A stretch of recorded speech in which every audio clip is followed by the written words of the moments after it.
السلام علیکم لسنرز، آج جو میں ناول ریڈ کرنے جا رہی ہوں وہ ہے ماسیل قصہ بت سازوں کا سلوائٹ سیزن 2، جو کہ تری ہے نورا چبوت کی۔ چلیے شروع کرتے ہیں اس کی قسط نمبر 14۔ کوئی جلدی نہیں ہے، آپ سوچ لیں، یہ ایک باپ کی خواہش ہے کہ اس کا بیٹا گھر آ جائے۔ اگر آپ کوئی مدد کر سکتی ہیں تو ضرور کریں، اور مجھے لگتا ہے کہ آپ اس شخص کے لیے اتنا تو کر ہی سکتی ہیں جس نے آپ کی ماں کی جان بچانے میں مدد کی ہو۔ الفاظ ایسے تھے کہ وہ سوچ میں پڑ گئی۔ اور اگر میں انکار کر دوں تو؟ ایمان نے دھڑکتے دل کے ساتھ پوچھا۔ دوسری جانب خاموشی چھا گئی۔ مس ایما، ایسے شخص کی محبت اپنانے میں کیا قباحت ہے جو آپ کے لیے کچھ بھی کرنے کو تیار ہو؟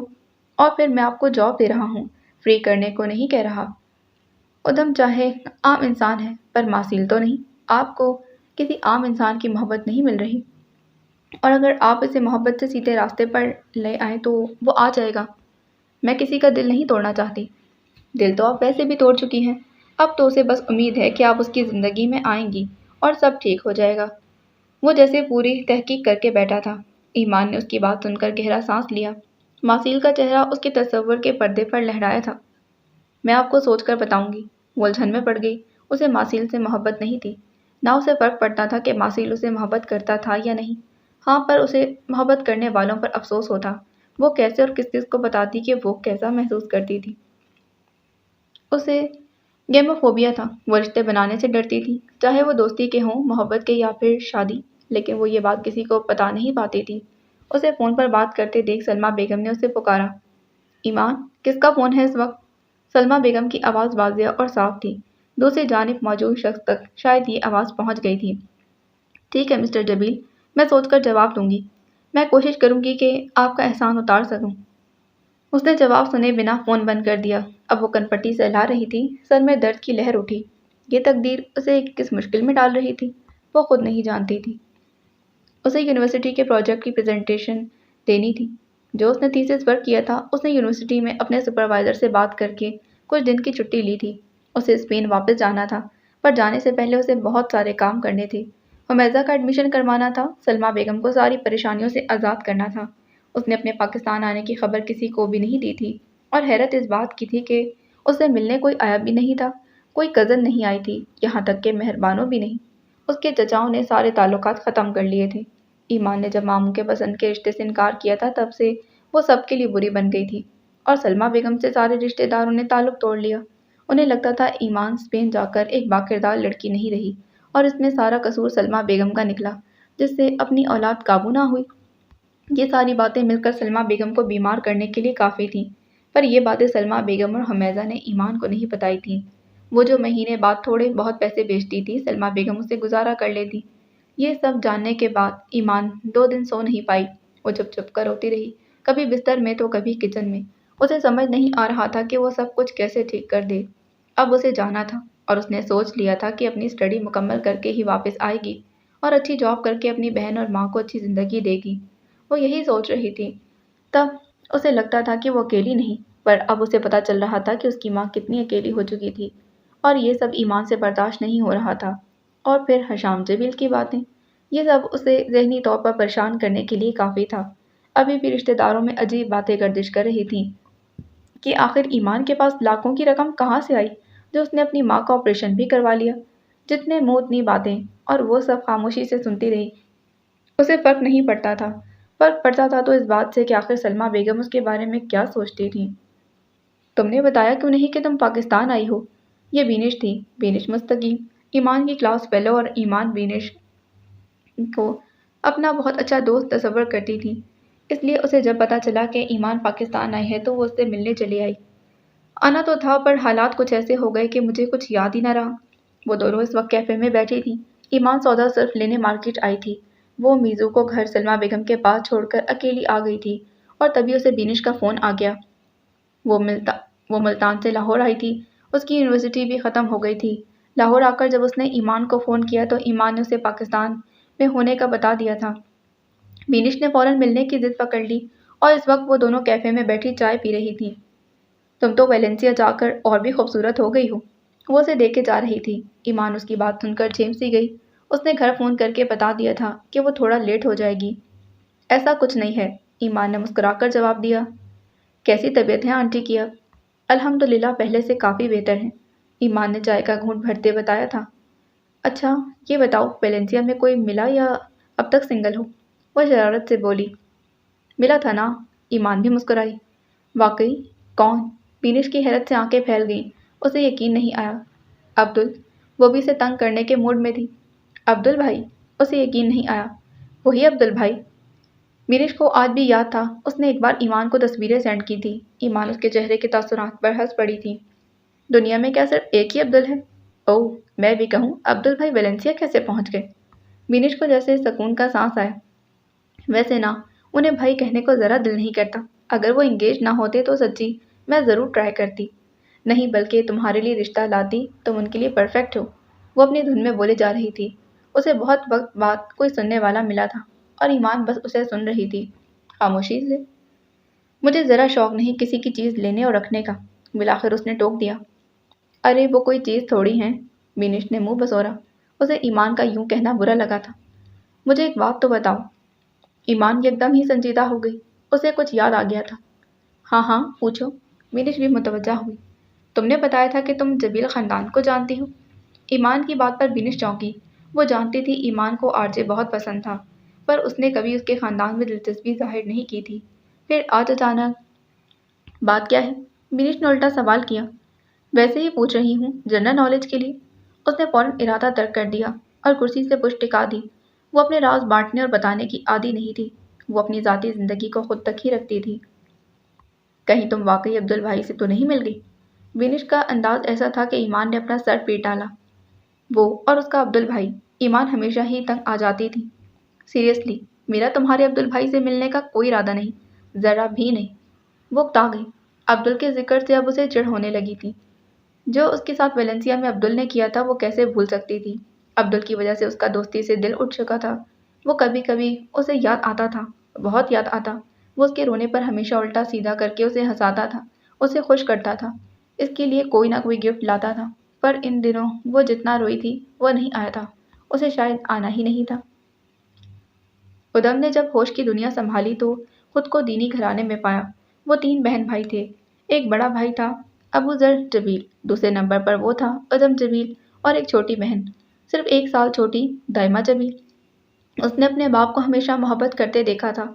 वो दादा जान, बी जान और सबसे बढ़कर उसकी माँ से बेपनाह मोहब्बत करता था। हशाम जबील उर्फ जॉर्डन, जिसे माहीन अब जिसे माहीन हमदान से हमेशा से मोहब्बत थी। जो चीज़ अधम ने सबसे पहले सीखी वो ये थी कि मर्द जब मोहब्बत करने पर आता है तो औरत से बेपनाह मोहब्बत करता है, चाहे वो मोहब्बत एकतरफा ही क्यों ना हो। दूसरी चीज़ जो उसने नोट की वो ये थी कि उसकी माँ उसके बाप से इतनी मोहब्बत नहीं करती थी जितनी उसका बाप उसकी माँ से करता था। वो इज्जत करती और कभी कभी मोहब्बत का दिखावा करती, पर वो जल्दी जान गया कि वो मोहब्बत नहीं थी, वो बस वफा करती थी। उसने अक्सर अपनी माँ को तन्हाइयों में रोते देखा। वो कभी ये बात समझ नहीं पाया कि आखिर उसकी माँ क्यों और किसके लिए रोती थी। काफ़ी लंबा अरसा वो इस बात से बेखबर रहा।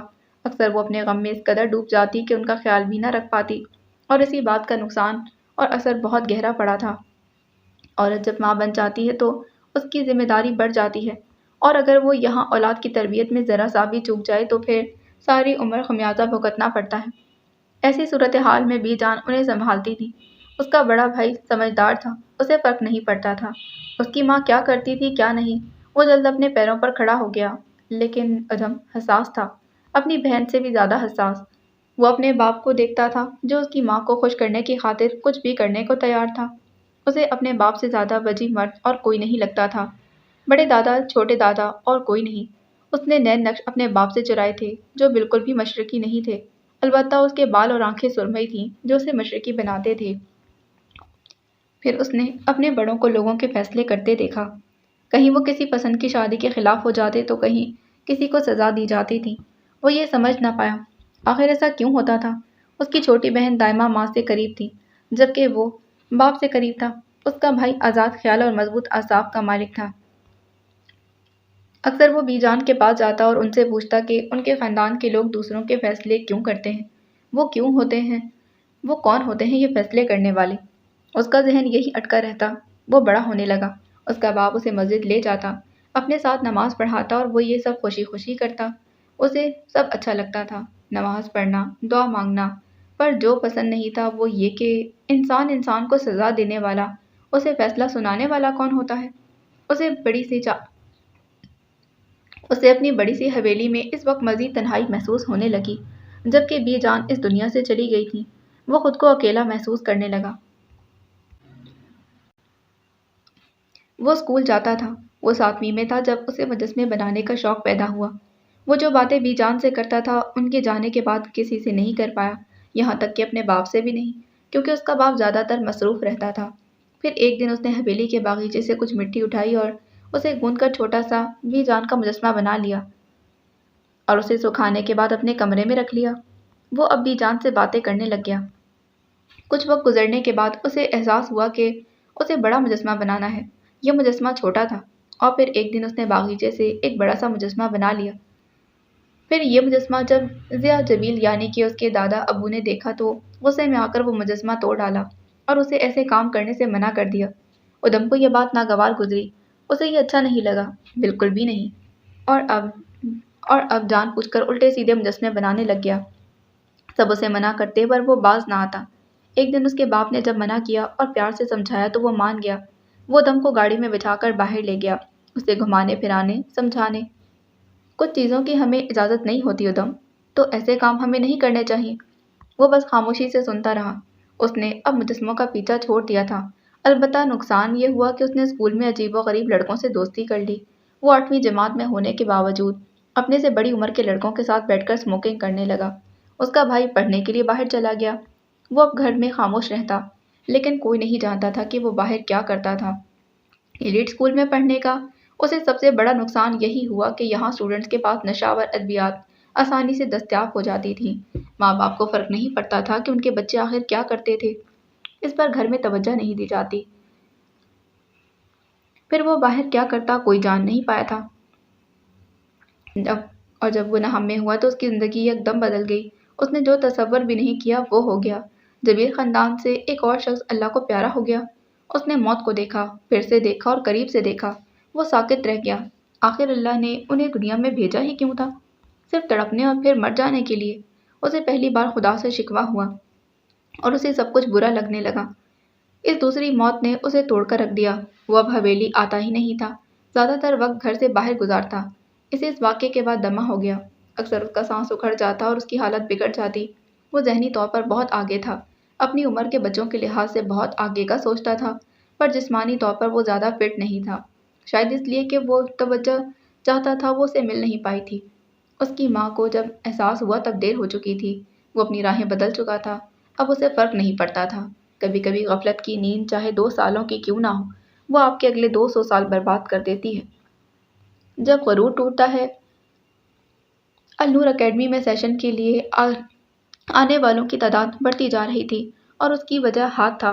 وہ نیا لڑکا جو تھوڑا عجیب تھا، وہ جانے کتنی تیاری کے بعد آیا، بلکہ پوری تیاری کر کے آیا تھا، جیسے اس نے پہلے سے طے کر رکھا تھا کہ اس نے کیا کرنا تھا۔ لوگ اسے سنتے تھے، وہ اچھا بول لیتا، صرف اچھا بولتا نہیں تھا بلکہ اسے سمجھا بھی دیتا تھا۔ وہ ہاتھوں میں پزل باکس تھامے کھڑا تھا۔ پتہ ہے انسان کو کبھی کبھی غلط فہمی ہو جاتی ہے کہ وہ کائنات کی سب سے بہترین مخلوق ہے، اور کائنات کو تو صرف بنایا ہی اس لیے گیا ہے۔ مائکرو فون اس کے منہ کے قریب فٹ تھا۔ اس کا چشمہ اس پر بہت اچھا لگ رہا تھا، جیسے وہ کوئی جینٹل مین ہو۔ کیا آپ نے کبھی ستاروں بھری رات میں آسمان کا نظارہ کیا ہے؟ یہ نظارہ ہمارے چھوٹے پن کا احساس دلانے کو کافی نہیں۔ اربوں خربوں ستارے اور ہم کون ہیں؟ یہ کائنات کیا ہے؟ ان سوالوں کے ملتے جواب انسانی انا پر مسلسل ضربیں لگاتے آئے ہیں۔ انسان جب ایسے سوالوں کا جواب حاصل کر لیتا ہے تو ٹھٹک سا جاتا ہے۔ پزل باکس کے حصوں کو گھماتے اس کے ہاتھ رکے اور اس نے سر اٹھا کر عوام کو دیکھا۔ ہم اس کائنات کی چھوٹی سی مخلوق ہیں، بہت ہی چھوٹی۔ وہ جانتی نگاہوں سے اپنے سامنے بیٹھی عوام کو دیکھنے لگا۔ کتنے بڑے بڑے عہدوں پر فائز لوگ اس کے سامنے بیٹھے تھے، جو سمجھتے تھے کہ ان کے بغیر کائنات کو یہ نظام رک جائے گا، اور انسان اسی لیے خسارے میں ہے۔ پتہ ہے قدیم یونان میں ایراتوستھینس نے بتایا کہ یہ زمین کئی ملین انسانوں سے بڑی ہے، اور اس کے دوسرے ساتھیوں کو پتہ لگا کہ نظام شمسی تو اس سے بھی ہزاروں گنا بڑا ہے، اور پھر اپنی بڑائی کے باوجود سورج ایک کہکشاں کے کھربوں ستاروں میں سب سے आम सा सितारा निकला। ये पूरी कहकशां काबिल मुशाहबत कायनात की अरबों कहकशाओं में से बस एक, और ये काबिल मुशाहिदा कायनात भी बस एक सफ़ीर है जहाँ से रोशनी को ज़मीन तक पहुँचने का वक्त मिला है। वो खामोश हो गया। हमारी ज़मीन का होना बिल्कुल ऐसा है जैसे साहिल समंदर पर पड़े रेत के ज़रात। तो सोचें, हम क्या हैं? हमें किस चीज़ का गरूर है? पजल बॉक्स का कोई हिस्सा जुड़ा था। टिक की आवाज़ अबरी थी। वो चौंक सा गया। वक्त के स्केल पर भी हम ना होने के बराबर हैं। एक वक्त में हम समझते हैं कि सब कुछ हज़ारों साल पुराना है। फिर हम ज़्यादा जानते गए और वक्त के 14 अरब पुराने आगाज़ को पा लिया था। अगर इस तमाम आफाकी तारीख को एक साल के स्केल पर लाया जाए तो जदीद इंसान की 1 लाख साल की तारीख बस आखिरी 4 मिनट होंगे, और एक शख्स के 100 साला ज़िंदगी 1 सेकंड का 5वां हिस्सा। जी हाँ, इंसान की वक्त में हैसियत बस इतनी सी है, कुछ सेकंड्स। उसने पजल बॉक्स को देखा। कुछ तो मैच हुआ था, पर वो अब भी नहीं हुआ था। इसके सामने अब लकड़ी की घड़ी बनी हुई थी। फ्राइड ने हमें बताया कि हम खासे नामाकूल हैं। इसके बाद से नफ्सियात में हम अपने आप को जिस तरह जानते गए हैं, हमें एहसास होता गया कि ना सिर्फ हम मंतकी नहीं बल्कि खुद अपने ऊपर भी ज़्यादा कंट्रोल नहीं रखते और ख़ुद अपने आप से ज़्यादा नावाकिफ़ हैं। फिर हमारी बनाई हुई इजाज़ात हमसे आगे निकलना शुरू हो गई। जिस्मानी लिहाज से तो हम बहुत भी पहले कुछ ख़ास ना थे। हमारा फ़ख्र और ज़िंदगी में हमारी ख़ासियत हमारी ज़हानत थी। मगर ज़हीन मशीनें हमें इन कामों में बिछाड़ना शुरू हो गईं जो हमारी ख़ासियत थे। शतरंज में हमारे चैंपियन इनसे हार गए। हम इस ज़मीन पर भी सबसे ज़हीन नहीं। या ये बात आप लोगों के लिए काबिल हैरत नहीं कि कॉस्मोलॉजिस्ट ने अब पता लगाया है कि जिस चीज़ से हम बने हैं वो भी कायनात का अक्सरती मादा नहीं। तो फिर सोचें, क्या हैं हम? कौन है हम? ये सवाल यह है कि फिर हम कौन हैं, कहाँ से आए हैं? इस कायनात में हमारे जैसी एडवांस ज़िंदगी का होना नायाब है। इसकी वजह इर्तिका की कड़ी छलनी है। जहाँ पर ऐसी ज़िंदगी का होना नायाब है, वैसे वहाँ पर आगे बढ़ने का और बहुत कुछ कर लेना पोटेंशियल बहुत ज़्यादा है। ये स्पेस और टाइम में हमारे इस वक्त और जगह को बहुत ख़ास बनाता है। साइंस के मुताबिक हम एटम्स की ऐसी तरतीब हैं जो फिज़िक्स के कानून के तहत इकट्ठा होकर इंसान बने हैं और शऊर पाया है। हम एक इंतहाई पेचीदा फिज़िकल सिस्टम है जो इन्फॉर्मेशन को इनपुट करता है, प्रोसेस करता है, स्टोर करता है और आउटपुट करता है। अगर ये तरतीब मिलकर वो सूरत इख्तियार कर सकती है जो फिर दूसरे टीमों को तरतीब देकर अपने लिए इस्तेमाल कर सके, तो फिर ये दूसरों को इस तरह भी तरतीब दे सकती है कि इससे ज़्यादा एडवांस सूरत में ढल सकें। कुदरती अमल से होने वाली तख्लीक खुद नई तख्लीकात करके उठ सकती है, अपनी बायोलॉजी बदल सकती है, शऊर की नई शक्ल बना सकती है और इस कायनात को आबाद कर सकती है। साइंस फिक्शन के राइटर इस तरह की कहानियाँ लिखते आए हैं, और सवाल ये नहीं कि ऐसा हो सकता है, बल्कि ये क्या ऐसा होगा। जब हम गुमान कर लें कि हम मरकज़ हैं, हम ख़ास हैं, सब कुछ हमारे लिए है, तो ये गरूर हमारे अपने लिए, अपने गिरोह के लिए, अपनी कौम और इंसानियत के आगे बढ़ने के लिए ज़हर कातिल है। साइंस बतौर इंसान हमें इस गरूर को बुरी तरह से तोड़ चुकी है, और यहीं पर हमें बताया गया कि हमें इस ज़मीन पर किसी ख़ास मकसद के लिए भेजा गया था, पर हम यहाँ आकर सब भूल गए। ये भी कि आखिर हम आए क्यों थे, और फिर हम अंधे गूंगे बहरे बन गए। हमें लगने लगा कि हम बस हम ही हैं, ना हमारे बाद कोई मखलूक और ना हमसे पहले थी। हमने बतौर मुसलमान अपनी किताब को पसे पुश डाल दिया, और जब साइंस ने पता लगाया कि हमने उसे मान लिया और हमारा गरूर टूटने लगा। लेकिन काबिल गौर बात यह है कि आखिर हम भूले क्यों? वो कौन सी वजह थी जिसने हमें गाफिल कर दिया? और जब गरूर टूटा तो हमें अपनी हैसियत का एहसास होने लगा, और अब हमें अरूज की तरफ जाना है। हमें अपनी पहचान करनी है, क्योंकि अरूज उसी वक्त मिलता है जब गरूर टूटता है। इस वक्त पाकिस्तान के जो हालात हैं, ख़ास तौर पर पूरी उम्मत मुस्लिमा, उसे देखकर दिल खून के आंसू रोता है। हम ये तो नहीं थे। आखिर वो कौन सा फित्ना बर्पा हुआ कि जिसने मुसलमानों को इस कदर पस्ती में डाल दिया है, अपनी लपेट में ले लिया है। वो अपनी माँ को सुन रहा था, सिर्फ इसलिए नहीं कि वो उसकी माँ थी, इसलिए कि वो आजकल के हालात का अच्छा तजिया कर चुकी थी। उम्मत मुस्लिमा तबाही के जिस दहाने पर खड़ी थी वो खौफज़दा थी। अब वो वक्त आ गया कि तुम जाओ, और वो काम शुरू करो जिसके लिए तुम इस दुनिया में आए हो। उसकी माँ ने उसे तैयार किया था, वही उसे भेज रही थी। उसका दिल फ़ख्र से भर गया। आगाज़ कैसे करना है, कहाँ से करना है, वो तुम्हारा काम है। मेरा काम तुम्हें इस काबिल बनाना था कि तुम जहालत से टकरा सको। अब तुम्हारा काम शुरू हो गया है हाथ। मुझे उम्मीद है कि तुम वो करोगे जिसका हुक्म दिया गया है, जो सच है, जो हक है, चाहे इसके लिए हमें कोई भी कुर्बानी क्यों ना देनी पड़े। उसने अपनी माँ के दोनों हाथ थाम लिए थे। ये मेरा वादा है, मैं अपने नाम का मकसद पूरा करके दिखाऊंगा। उसे पूरा यकीन था। बस एक बात याद रखना, नींद जितनी गहरी होती है जगाने वाले पर इतना ही गुस्सा आता है, और ये तो फिर जहालत की नींद है। इन्हें जगाने का काम किसी और को अपने सर लेना ही है ना। कैसी माँ थी वो, इतना जिगर कहाँ से आया था जो अपने बेटे को साफ साफ बता रही थी कि काम बड़ा है, जान भी जा सकती है, बल्कि जाएगी पर पीछे मत हटना। और बेटा हर हुक्म पर सर झुकाता जा रहा था। उसे पूरा महीना होने वाला था। इससे ज़्यादा सलमा बेगम को उसकी पढ़ाई की फ़िक्र थी। वो रोज़ाना पूछती थी कि वापस कब जाना है और कब पढ़ाई ख़त्म होगी, कब वापस आओगी। अम्मी, बस मेरी वजह से ही देर है, वरना अब तक सब हो जाना वरना अब तक सब हो जाना था। अब जाऊंगी तो प्रेजेंटेशन होगी और फिर जल्दी वापस आ जाऊंगी। उन्हें वो तफसील से बता रही थी। और फिर सलमा बेगम के कहने पर उसने टिकट करवा ली। इस दौरान उसने हमेज़ा का कॉलेज में एडमिशन करवा दिया था, और जितने पैसे उसके अकाउंट में थे तकरीबन सारे सलमा बेगम के हवाले कर दिए। मैं हर महीने भेजती रहूंगी, ये पैसे किसी मुश्किल वक्त के लिए हैं, और मैं सोच रही हूँ कि एक काम वाली रख दूँ आपको। उसकी बात पर सलमा बेगम ने ताज्जुब से उसे देखा। पागल हो गई हो, कौन सा काम ज़्यादा होता है, हम दो लोग हैं, इसीलिए तो मुझे टेंशन है। मीज़ू अब कॉलेज चली जाया करेगी, आप बिल्कुल अकेली हो जाएंगी। कोई तो होना चाहिए ना आपके पास, जब तक मैं वापस नहीं आ जाती। बिल्कुल नहीं, अल्लाह ने मुझे हाथ पाँव दिए हैं, और हमेज़ा कौन सा पूरा दिन बाहर रहेगी, 1 बजे तक आ जाया करेगी। सलमा बेगम ने साफ साफ मना कर दिया। वो ईमान की परेशानी भांप चुकी थी। वो नहीं चाहती थी कि उस पर मजीद बोझ पड़े, और एक बार फिर ईमान वापस जाने के लिए तैयार थी, लेकिन इस बार वो मुतमईन थी कि उसे जल्द लौट आना था। और सलमा बेगम को भी हौसला था। वो जान गई थी कि ईमान अब बाहरी दुनिया में सरवाइव कर सकती थी। मुश्किल वक्त आकर गुजर गया था। सलमा बेगम को ईमान पर भरोसा था। और फिर 2 दिन बाद उसकी फ़्लाइट थी। वो उदास तो थी, पर उसके साथ साथ वो जल्द लौट आने की ख्वाहिशमंद थी, और खुश भी। और वजह सलमा बेगम थी, उसकी माँ।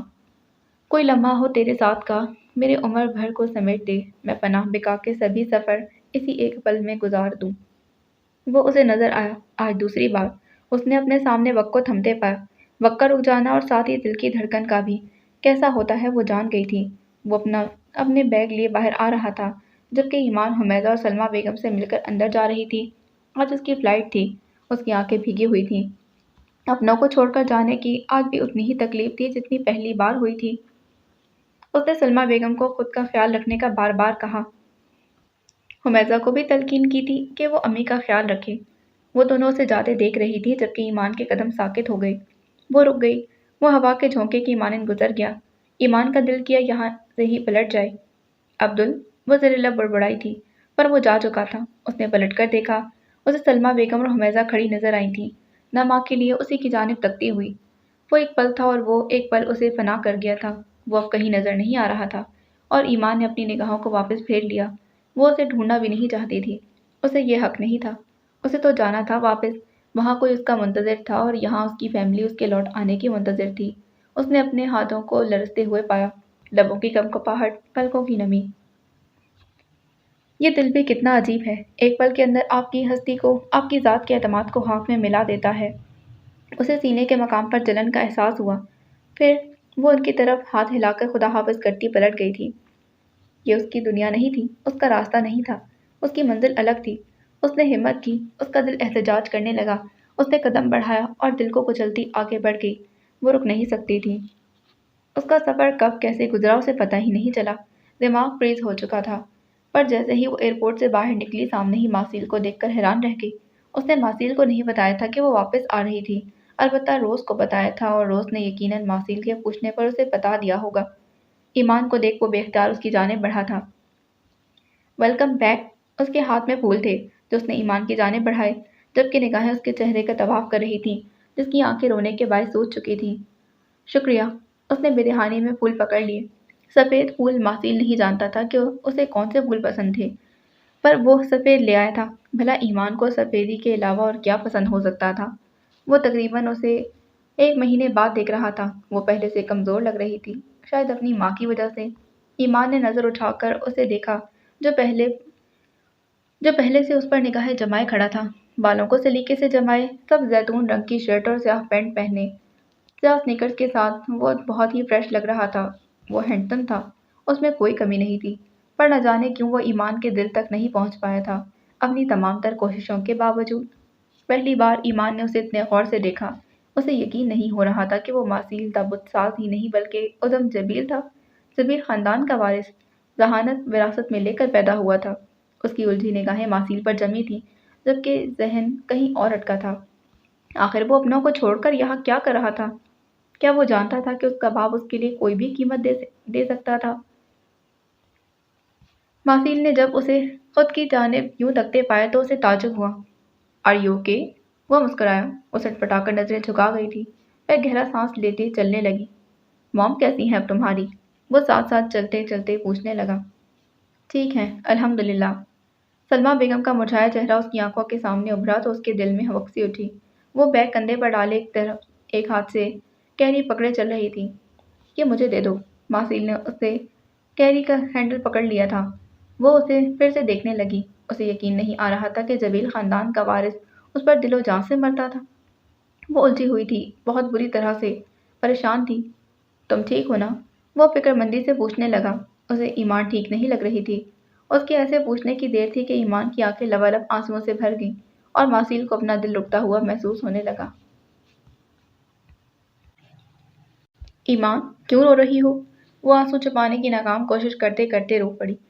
दिल न जाने क्यों इतना उदास हो गया था।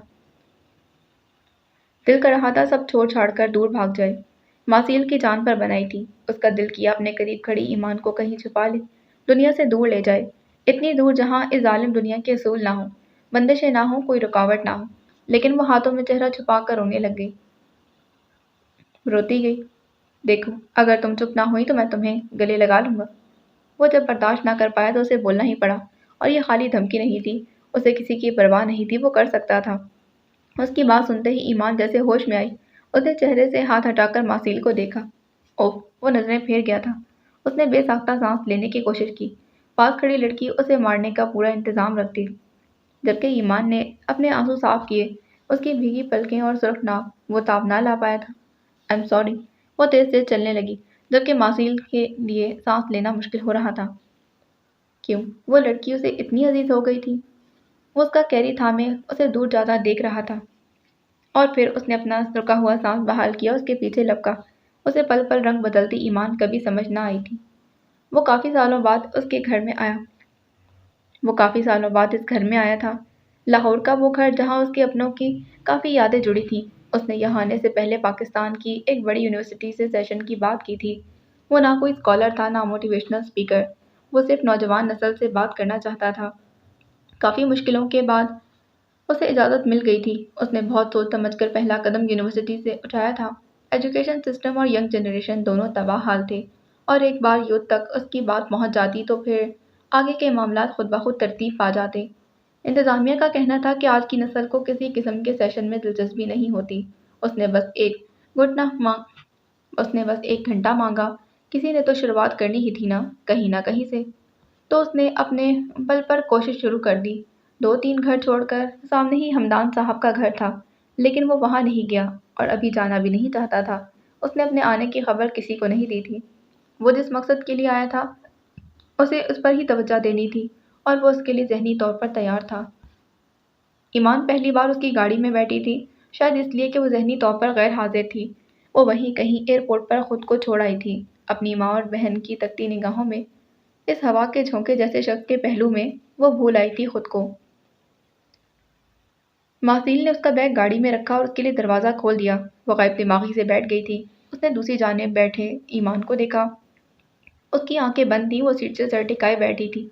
उसकी पलकें भीगी हुई थीं, नाक सुर्ख पड़ चुका था। मार्च शुरू होने वाला था, सर्दी की शिद्दत पहले से कम हो गई थी।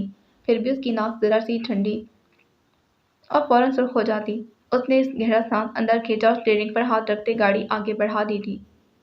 ईमान के वजूद में कोई हरकत ना हुई। वासील को उसे इस हालत में देखना बुरा लग रहा था। वो मजबूत ही अच्छी लगती थी, उसे तीखे जवाब देती और हराती हुई। सफ़र कम हो रहा था और मासील का दिल भी डूब रहा था। कुछ देर बाद वो उसके पास नहीं होगी। ईमान, बिलाकर उसने पुकारा।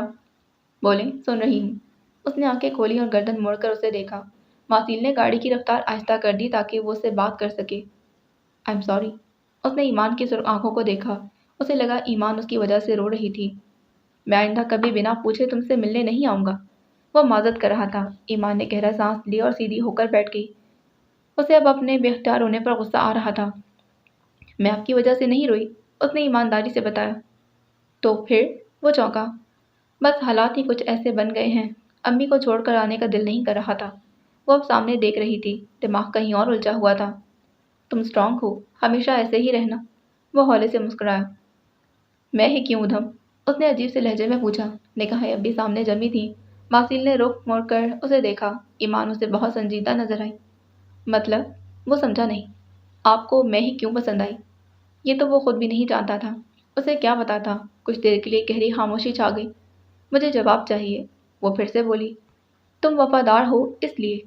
बिलाखिर वो बोल ही पड़ा। आपको ऐसा क्यों लगा कि मैं वफा करूंगी?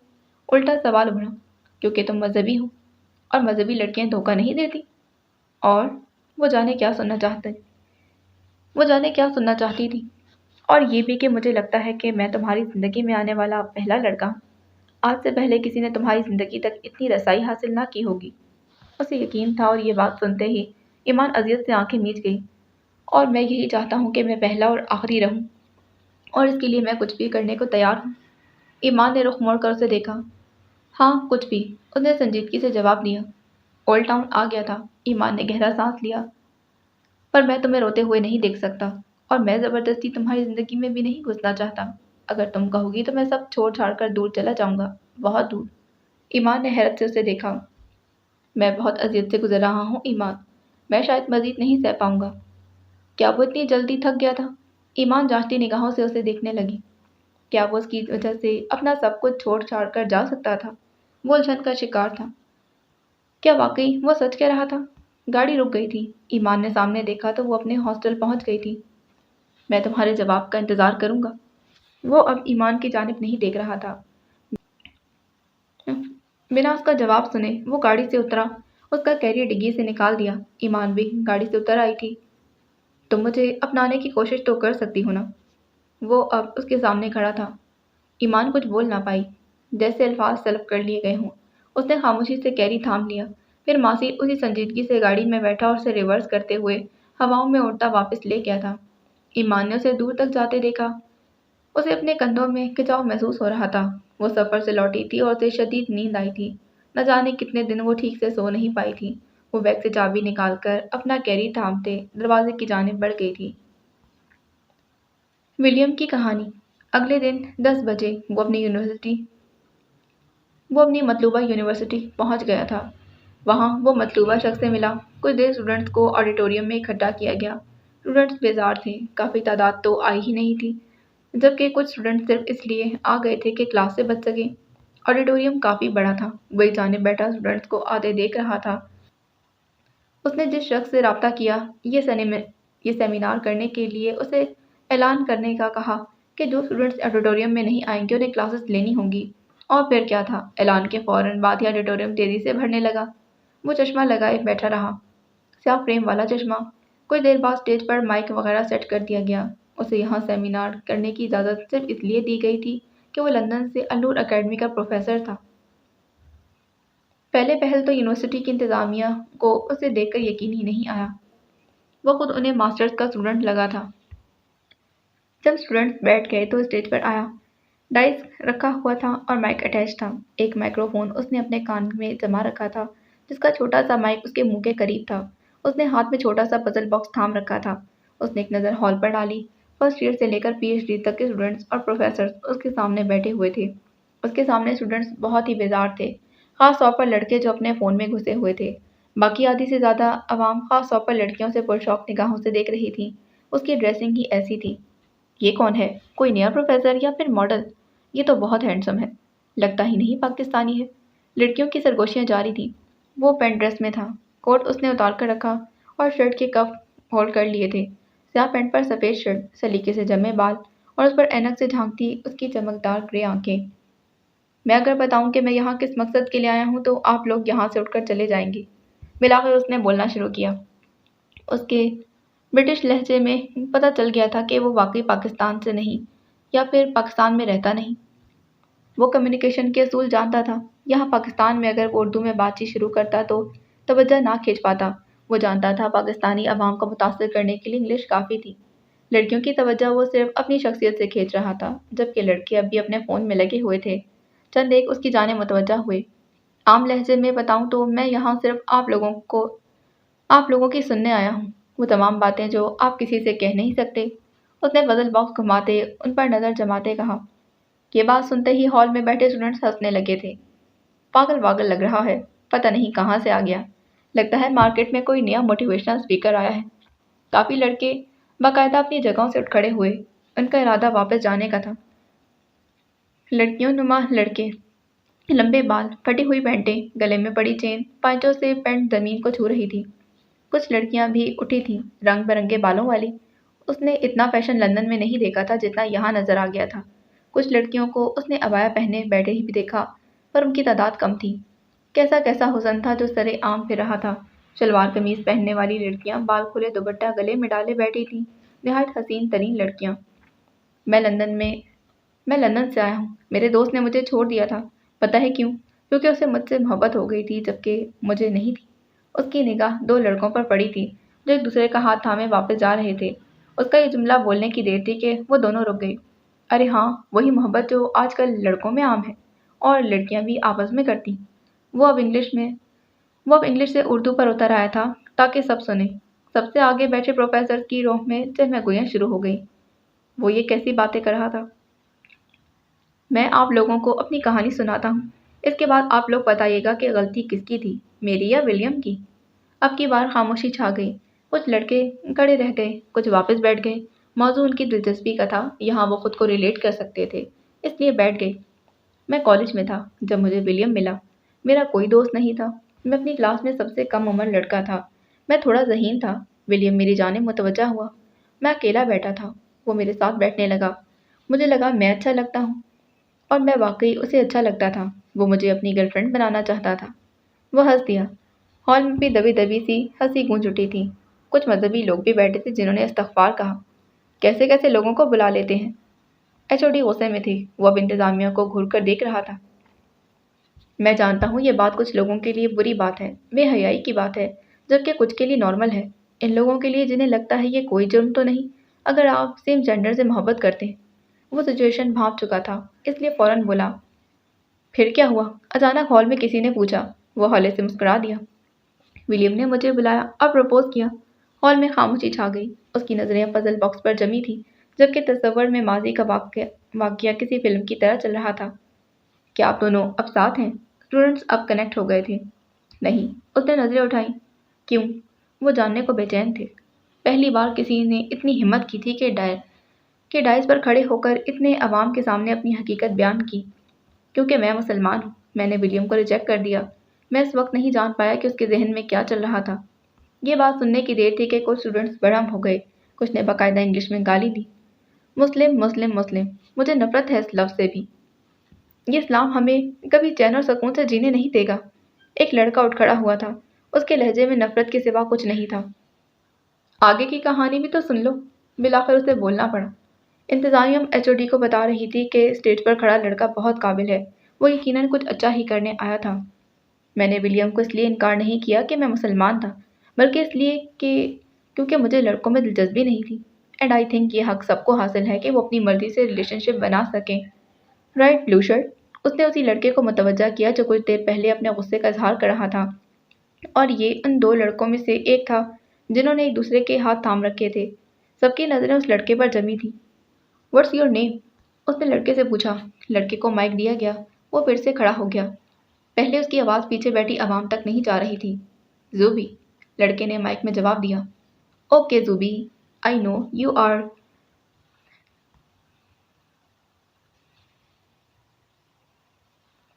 आई नो यू आर इंट I know you are interested in boys. تم کیا کرو گے جب ایک لڑکی تمہیں آ کر پرپوز کرے گی؟ اس کی بات سنتے ہی زوبی کا چہرہ پک ہو گیا۔ وہ کیسے جان گیا تھا؟ کیا اس نے چشمے کی جگہ ٹیلیسکوپ لگا رکھی تھی جو انسان کو اندر تک پڑھ سکتی تھی؟ وہ سٹپٹا کر ادھر ادھر دیکھنے لگا۔ سب کی نظریں اس پر جمی تھیں، پھر اس نے ہمت کی، صرف اس لیے کہ لوگ اسے ڈرپوک نہ سمجھے۔ میں اسے ریجیکٹ کر سکتا ہوں، اٹس مائی چوائس، وہ کانپتی آواز میں بولا۔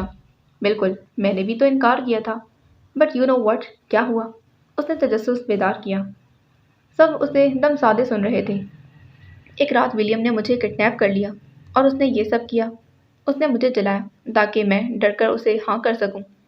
اس شرٹ کا پہلا بٹن کھول رکھا تھا اور اس نے شرٹ کو تھوڑا سا کھسکا کر دکھایا۔ بائیں جانب سینے پر جلنے کا نشان تھا۔ ہال میں بیٹھی عوام کو سانپ سونگھ گیا۔ موت جیسی خاموشی چھا گئی تھی۔ کیا لندن میں بھی شدت پسند لوگ پائے جاتے ہیں؟ زوبی کا سوال ابھرا۔ ہر جگہ ہیں، ہر شہر، ہر ملک میں۔ اب آپ لوگ بتائیں کہ ولیم نے ایسا کیوں کیا؟ کیا ولیم ٹھیک تھا یا غلط؟ کیا محبت میں یہ سب جائز ہے؟ اس نے ان پزل باکس کو ڈائس کے پیچھے دھرے چھوٹے سے میز پر رکھا اور پانی کی بوتل اٹھا لی تھی اور پھر میز پر بیٹھ کر پانی پینے لگا۔ ہال میں سرگوشیوں کا شور ابھرا تھا۔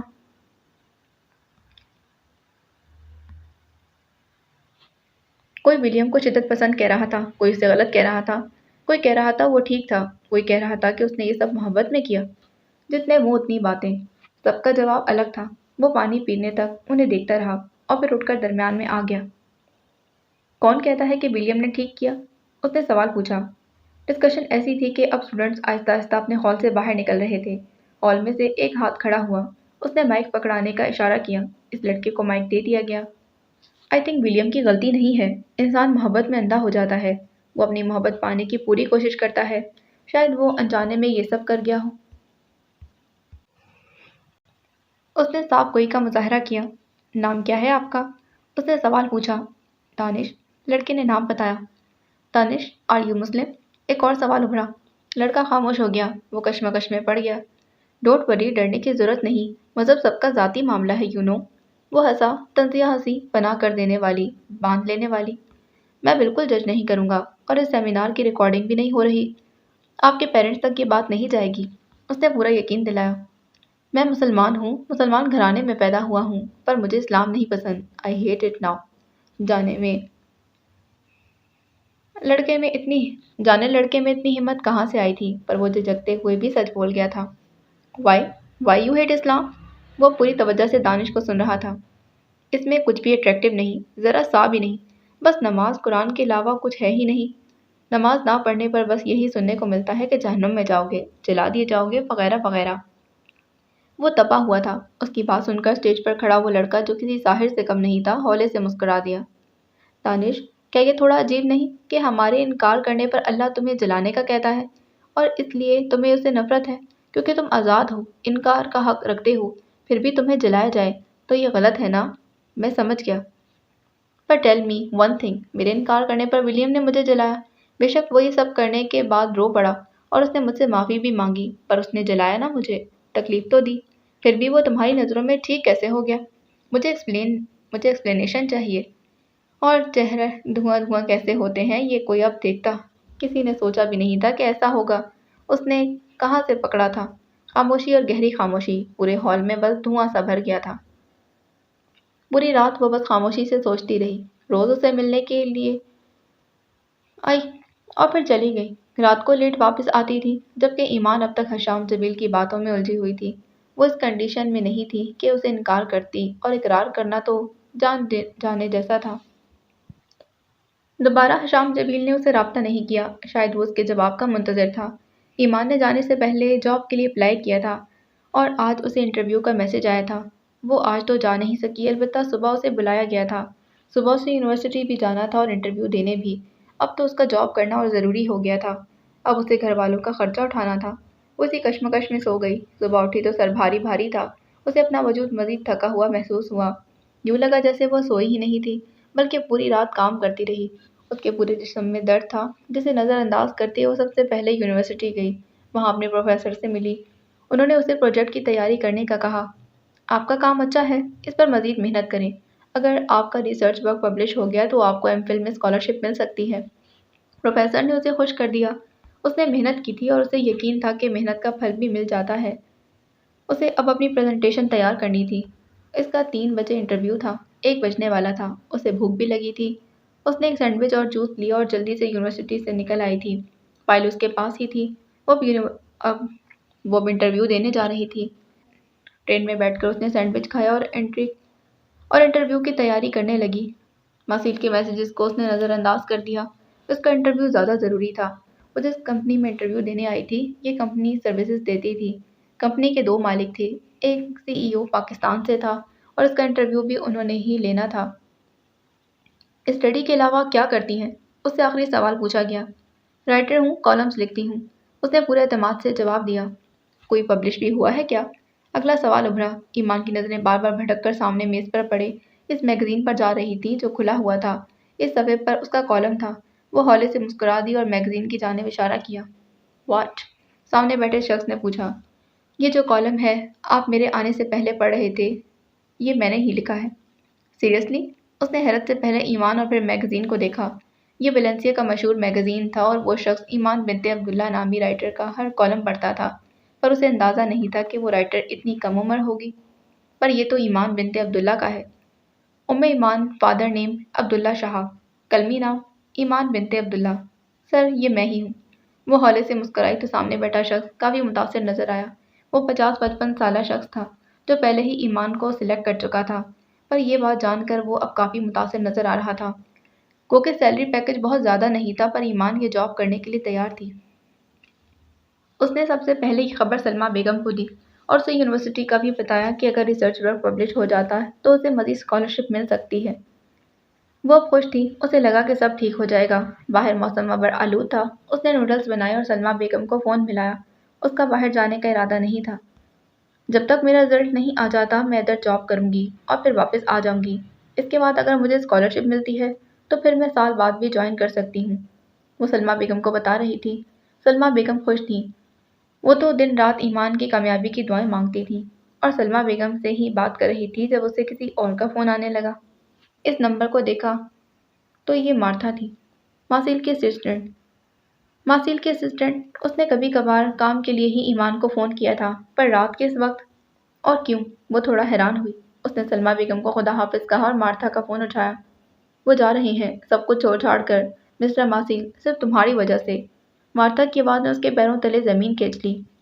मासील की हालत ठीक नहीं थी। वो ईमान को खुद से दूर नहीं देख सकता था। उसने कहा था वो चला जाएगा और वो जा रहा था, पता नहीं कहाँ। सब सब छोड़ छाड़ कर ईमान जहाँ बैठी थी साकित रह गई। उसे अपने दिमाग जमता महसूस हुआ। मार्ता फ़ोन बंद कर चुकी थी। अगर वो आपकी वजह से चला गया और फिर कभी ना मिला तो कसूर किसका होगा? उसे मैसेज मिला। अनजान नंबर से। मैसेज करने वाला कौन था वो जान गई थी। वो तेज़ी से उठी। उसे कुछ समझ नहीं आ रहा था। उसने जूते पहनने और स्कार्फ उठाया। उसे पहले ही बुखार था और अब अचानक इस खबर से वो घूम गई थी। अब वो मासिल का नंबर मिला रही थी जो बन जा रहा था। वो एयरपोर्ट की जानिब निकल चुका था। मार्था ने उसके जाने के बाद फ़ोन किया। उसने जल्दी से राइड करवाई और उसके पीछे जाने लगी। वो नहीं चाहती थी कि कोई उसकी वजह से अपना सब कुछ छोड़कर चला जाए। वो खुद को कैसे माफ़ कर पाती? उधम प्लीज़ मत जाएं। उसने मैसेज किया, पर शायद मासील का फ़ोन ही बंद था। वो उसे बिना बताए कैसे जा सकता था? उसे शायद याद आया कि उसे याद आया कि उसने मासील के सारे मैसेजेस इग्नोर कर दिए थे। वो जल्दी जल्दी मैसेजेस देखने लगी। गाड़ी के विंड ग्लास पर बहती हल्की हल्की बारिश की बूंदें उदासी का पैगाम दे रही थीं। ईमान को इस वक्त बहुत बुरा लग रहा था। मेरा वजूद ये सब बर्दाश्त नहीं कर पा रहा था। उसका आखिरी मैसेज था और ईमान ने अब देखा। वो जब एयरपोर्ट पर पहुंची तो बारिश तेज़ हो चुकी थी। उसने मार्था को फ़ोन किया। उसकी फ़्लाइट टेक ऑफ करने वाली थी। बस 5 मिनट बाकी थे। वो उसे एयरपोर्ट पर ढूंढती रही और फिर वो नज़र आ गया था। वो जा रहा था। उधम, उसने ऊंची आवाज़ में पुकारा। लोगों ने उसे देखा जो बारिश में भीगने के बाद अब ठंड से कांपने लगी थी। बारिश की वजह से सर्दी बढ़ गई थी। ऊपर से ठंडी हवाएं और रात के वक्त दर्जा हरारत वैसे ही गिर जाता था। आवाज़ सुनकर वो रुका। उसे इस नाम से पुकारने वाली पूरी वेलेंसिया में सिर्फ एक ही थी। मासील को यकीन ना हुआ। वो पलटा नहीं, फिर से चलने लगा। उसे लगा कि उसका वहम था। वो भला कब आने वाली थी? उधम, प्लीज़ रुक जाएं। वो इस बार झटके से पलटा। सामने ही दुश्मन जहाँ खड़ी थी। वो बाहर उसे ढूंढते ढूंढते भीग गई थी। वो खड़ा रहा, बुत बंद कर। उसे यकीन न आया। ईमान लरसते कदमों से उसकी जाने बढ़ी। वो अपना और उसका फासला कम करती उस तक पहुंची। ये सिर्फ वही जानता था कि ये फासला उसने कैसे तय किया था। वो जानती थी कि वो जो अब करने जा रही थी उससे उसकी शनाख्त हमेशा के लिए ख़त्म हो जाती। वो खुद को खोने जा रही थी अंधेरों की दुनिया में। कहाँ जा रहे हैं आप? उसने सवाल किया। मासीर की नज़रें उसके चेहरे पर जमी थी। उसके होंठ नीले पड़ चुके थे। उसका वजूद लरज़ रहा था। वजह ठंड थी या कुछ और वो नहीं जानता था। तुम्हारे शहर से बहुत दूर, वो खुद पर काबू पाते बोला। दूर जाने से क्या ये शहर ख़त्म हो जाएगा? ईमान ने उल्टा सवाल किया। वो उसे देख रहा था पर बोला कुछ नहीं। वो जानता था वो शहर से नहीं निकल सकता। मेरी वजह से अपना सब कुछ छोड़कर क्यों जा रहे हैं, वो भी मुझे बिना बताए? तुम्हारे नज़दीक मेरी कोई अहमियत ही नहीं तो इसकी नौबत ना तुम्हारे नज़दीक मेरी कोई अहमियत होती तो इसकी नौबत ना आती। मैं नहीं देख सकता तुम्हें खुद से दूर। कोई और होता क्या? किसी और का होते। वो तड़प उठा था। मैं तो अपनी भी नहीं हूँ, किसी और की कैसे होंगी? एक बार मेरी बनने की कोशिश तो करती। उसने शिकवा किया। प्लीज़ मत जाएं, मैं खुद को कभी माफ़ नहीं कर पाऊंगी। उसकी बात सुनकर वो हंस दिया। इस्तेज़ाई हंसी। खुद का मजाक उड़ाती हुई उसने बेख्तियार चेहरे पर हाथ फेरा। कितनी जालिम होना, अभी भी सिर्फ खुद का ख्याल है। वो पलट गया था और ईमान को अपना दिल रुकता हुआ महसूस हुआ। जुर्म तो वो कर रहा था, वो कैसे बताती उसे? प्लीज़ रुक जाएं। ईमान ने उसका बैग पकड़ लिया था। किसके लिए और क्यों? वो रुक कर पलटा। वो रुक गया पर पलटा नहीं। दिल अभी तक जल रहा था। मेरे लिए। उसके लबों से आज़ाद होते लफ्ज़ों ने मासिल के कदमों में जंजीर डाल दी थी। इस बार वो पलटा। उसने बेयकीनी से ईमान को देखा। उसकी रंगत फीकी पड़ चुकी थी। उसका वजूद जाने किस तूफान की जद में था। फिर से कहो। उसके करीब हुआ। प्लीज़ मेरे लिए रुक जाएं। मैं आपकी मोहब्बत को अपनाती। ईमान को लगा उसका वजूद किसी किसी ने उठाकर जहन्नुम में फेंक दिया। उसकी पलकें फिर से भीगने लगीं, जबकि मासील के जलते वजूद को उसने दोज़ख से निकाल लिया था। मासील को लगा किसी ने उसके सारे ज़ख्मों पर मरहम रख दिए हों। उसकी अज़ियतें ख़त्म हो गई हों, जैसे इस भटकते इंसान को पनाह मिल गई हो। सोच लो ईमान, अब तुम पीछे नहीं हट सकती। मुझसे इनकारी हुई तो मैं तुम्हारी जान ले लूँगा। वो मज़ीद करीब हुआ और ईमान को लगा वो सांस नहीं ले पाएगी, जबकि वो सिर्फ सर हिला पाई। उसने कुछ बोलना चाहा पर बोल नहीं पाई। मासील ने अपनी जैकेट उतारकर उसके कंधों पर डाल दी थी और इससे पहले मासील उसे छूता या उसका हाथ थामता, वो अपने वजूद को ना संभाल पाई और लड़खड़ाते हुए गिर गई थी। अगर वो ना थामता तो उसका सर बुरी तरह ज़मीन पर लगना था। ईमान, ईमान, वो उसे पुकार रहा था, जबकि ईमान का जहन अंधेरों में डूबता जा रहा था। जाने से पहले चैनल को सब्सक्राइब करें, वीडियो को लाइक करें, बेल आइकन को प्रेस करना तो हरगिज़ ना भूलें। उम्मीद करती हूँ कहानी आपको बहुत बहुत पसंद आ रही होगी। आप कमेंट में ज़रूर बताया करें कि कहानी आपको कैसी लग रही है। मिलते हैं इसकी अगली किस्त में। अल्लाह हाफ़िज़।